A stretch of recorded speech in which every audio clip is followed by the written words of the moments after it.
Robert Whittaker might just be the nicest bad guy in the UFC. He might not talk a lot of trash to his opponents, but this man is a weapon of mass destruction against anyone he steps into the octagon with. He's one of the biggest names in MMA, but Rob the Reaper Whittaker, Australia's first UFC champion, has been fighting all his life. Join us as we bring to you the untold stories of Robert Whittaker and his rise to the top.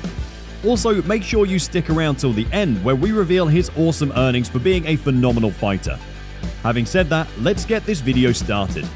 Robert Whittaker was born in Otahuhu, Auckland, New Zealand on the 20th of December 1990. His father is an Australian while his mother is of Maori and Samoan descent. Whittaker came from humble beginnings. He grew up in a Sydney housing project, raised by his father alongside his younger siblings. He admits struggling with self-esteem and confidence early on in his life and carried that with him for years. Whittaker's father enrolled Robert and his brother in a Goju Ryu karate school to encourage them in self-discipline and self-defense. Over the years, the Whittaker brothers earned their black belt in karate.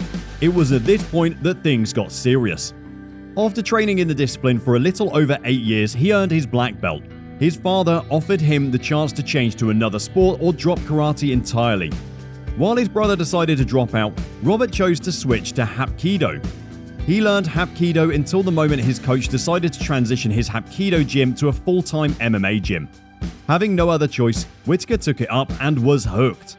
His coach saw potential and decided to book him for some regional professional fights. In 2008, Whittaker began competing in MMA as a professional. He signed with Australia's Extreme Fighting Championships and made his debut on the 14th of March 2009 against fellow pro debutant Chris Talwin. Whittaker won the fight via TKO in the first round. It was a good step as he continued his career with Cage Fighting Championships, going 6-0 inside the promotion from 2009 to 2011. On the 30th of October 2011, Whittaker lost his first fight when he traveled to Kotte, Macau for Legend Fighting Championship 6. He fought Hoon Kim and lost via submission in the first round. However, he was so in love with the sport, the loss didn't weigh him down. He bounced back from the loss and won 2 consecutive bouts before suffering his second loss to Jesse Juarez, which brought his overall record to 9-2. What made Robert Whittaker a powerhouse in MMA was the fact that for every win, he came back twice as good, and for every loss, he came back 4 times better. He kept growing his portfolio of skills, and from there, he was nominated to compete in the Ultimate Fighter The Smashes back in 2012, which featured a team of 8 Australians against a team of 8 men from the United Kingdom, and he was selected as one of the cast members. In his first fight on the show, Whittaker fought Luke Newman. He landed a punch flush on the chin of Newman after 19 seconds, knocking him unconscious for several minutes. The win moved him on to the semi-final round and also earned him a $25,000 bonus for knockout of the season. In the semi-final, Whittaker was matched against replacement fighter and fellow Team Australia fighter Xavier Lucas. Whittaker won via knockout at 1 minute 17 in the first round. The win moved Whittaker into the final round of the competition, and with that, it was time for him to make his official debut. Whittaker made his UFC debut on the 15th of December 2012 at UFC on Fox 6, which was also known as the Ultimate Fighter The Smashes finale. He fought Brad Scott to determine the welterweight winner of the tournament. After going down to the wire with Scott, Whittaker won the fight via unanimous decision to become the first winner of the Ultimate Fighter The Smashes, alongside Norman Park, who was the lightweight winner. But winning the TUF finale was just the beginning of his career in the UFC. 5 months after winning the tournament, he knocked out Colton Smith and then suffered 2 straight losses to Court McGee and Stephen Wonderboy Thompson. At this point, Whittaker realized a change needed to be made. He just wasn't feeling at home under the 170-pound division. He and his team then decided that maybe it was time to move up to 185 pounds. That was probably the best decision he ever made in his career, because moving up to the middleweight division changed everything about his game. Whittaker faced Clint Hester in a middleweight bout on the 8th of November 2014 at UFC Fight Night 55. He had a slow start in the first round, but midway into the second round, Whittaker bombarded Hester's body with massive punches that made the referee call off the fight. He won via TKO, and from there, it was all shades of black and blue for everyone who stepped into the octagon to fight him. He went on a 5-fight win streak, defeating the best fighters the middleweight had to offer. In that streak, he defeated Uriah Hall, Brad Tavares, Rafael Natal, Ronaldo Souza, and Derek Brunson. But one fight we can't move on without talking about is his fight against Derek Brunson. On the 27th of November 2016 at UFC Fight Night 101, Derek Brunson and Robert Whittaker were two men chasing the same goal, and that's the UFC Middleweight Championship. They were both on a 5-fight win streak, but Brunson was seen as the guy to end Whittaker's win streak. Sadly, he didn't. From the start of the first round, Whittaker safely planted his forearm strikes on Brunson's face, while using perfect head movements to maneuver Brunson's counterattacks. The next thing we knew, both guys were unleashing heavy strikes on one another. Everything was happening so fast with so much action involved. Brunson decided to move fast, but maybe he moved too fast because his swift movements made him slip and allowed Whittaker to ground and pound his way to a victory. Whittaker shocked the world that night. He claimed the victory via TKO with less than 1 minute to go in the first round. From there, he did the same thing against Ronaldo Souza in April 2017, winning via TKO in the second round and finally getting his chance at a title shot. The then UFC middleweight champion Michael Bisping had developed issues with his knee, and so he was out of the competition for a while. The UFC then set up an interim title fight featuring Whittaker and the Beast Yoel Romero. On the 8th of July 2017 at UFC 123, Robert Whittaker had his first chance to hold a UFC title. It was one heck of a tough fight. No jokes now, Robert Whittaker had to draw strength from within him to put up with the godly strength of Romero throughout the fight. The fight went the distance, and after the judges' scorecards had been read out, Robert Whittaker became the new interim UFC middleweight champion, the first from Australia. On the 7th of December 2017, Georges St-Pierre was ruled unfit to return to the UFC, so Robert Whittaker was promoted from interim champ to the undisputed UFC middleweight champion. His first title defense was against Yoel Romero. They faced off at UFC 225 in June 2018. The fight is regarded as an all-time classic, which saw Robert Whittaker break his right hand and continue throwing lefts, kicks, and right elbows on Whittaker's way to a razor-thin split decision win to retain the title. He did admit after the fight that he was burnt out for a while, but he continued either way. In his second defense of the title, he faced his biggest rival till today, Israel the Freestyle Bender Adesanya. The trash talk from Adesanya during the pre-fight press conference totally messed with Robert Whittaker's mind before the fight.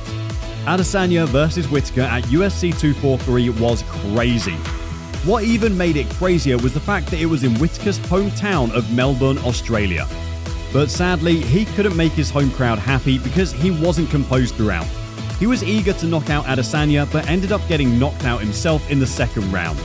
He might have lost the title that night, but that wasn't the only thing he lost. At the time, Robert Whittaker's love for the sport wasn't there anymore. He focused on winning the title for so long that it took him losing it to realize he was mentally exhausted. He took a little break from competing but came back in July 2020 to face Darren Till. He outlanded Till on his feet and scored a vicious knockdown via elbow that put Till on his back. Whittaker let everyone know afterward that he was back and feeling better than ever. He beat Till by unanimous decision. Whittaker followed that fantastic performance up with another dominant performance against Jared Cannonier, knocking down the American with a big right hand that swung the fight in his favor. The strikes were closer on paper, but Whittaker landed the hard shots and eventually came away with the well-deserved decision win. A lot of fans were demanding a rematch with Israel Adesanya, but instead, the UFC booked Whittaker for a #1 contenders match against Paulo Costa. But Costa had to pull out of the fight and Kelvin Gastelum stepped in. He saw the Gastelum fight as a tricky stylistic challenge as he prepped for an orthodox fighter in Costa, but he was itching to rise to the occasion. On the 17th of April 2021 at UFC on ESPN 222, Whittaker and Gastelum went to war inside the octagon. He outstruck Gastelum 150-62 on the feet and made good use of his classic right cross to high kick combination several times, wobbling the American more than once. His success continued on the ground as Whittaker had 4 successful takedowns to Gastelum's 1, and he used the several grappling exchanges to prove he was fully back. He did enough to prove to the judges he deserved the win. He won the fight via unanimous decision, but after the fight he gave a very powerful call out to Israel Adesanya for a rematch. But before we talk about that fight, let's see how much Robert Whittaker has made from his many amazing fights in the UFC.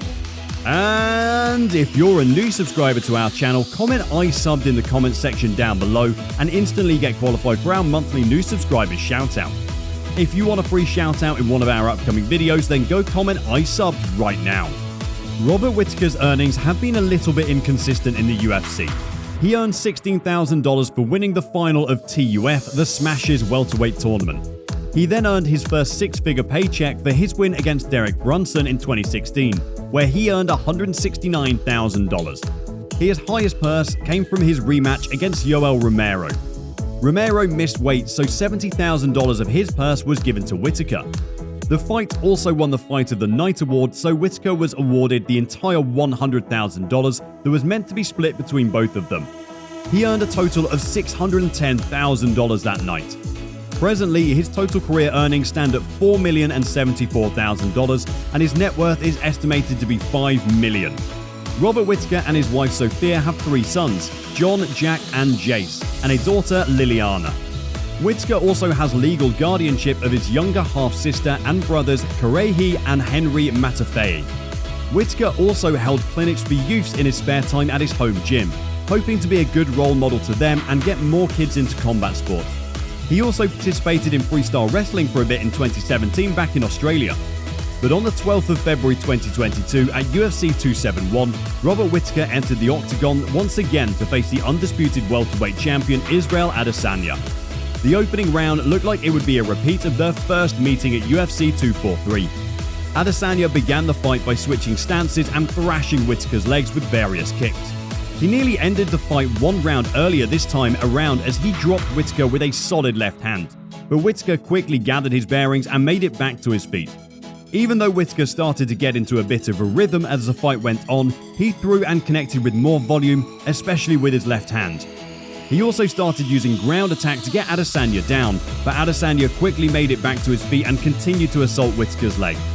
In the fifth and final round, Adesanya stayed aggressive while Whittaker looked to be content on the outside, willing to counter whatever was thrown his way. Unfortunately, that strategy wasn't good enough in the eyes of the judges to take the title away from Israel Adesanya. Whittaker lost the fight by a unanimous decision and sounded very upset about the scoring from the judges. Do you think this fight will lead us to a Robert Whittaker vs Israel Adesanya 3? Make sure you check out this video showing on your screen, and bye for now.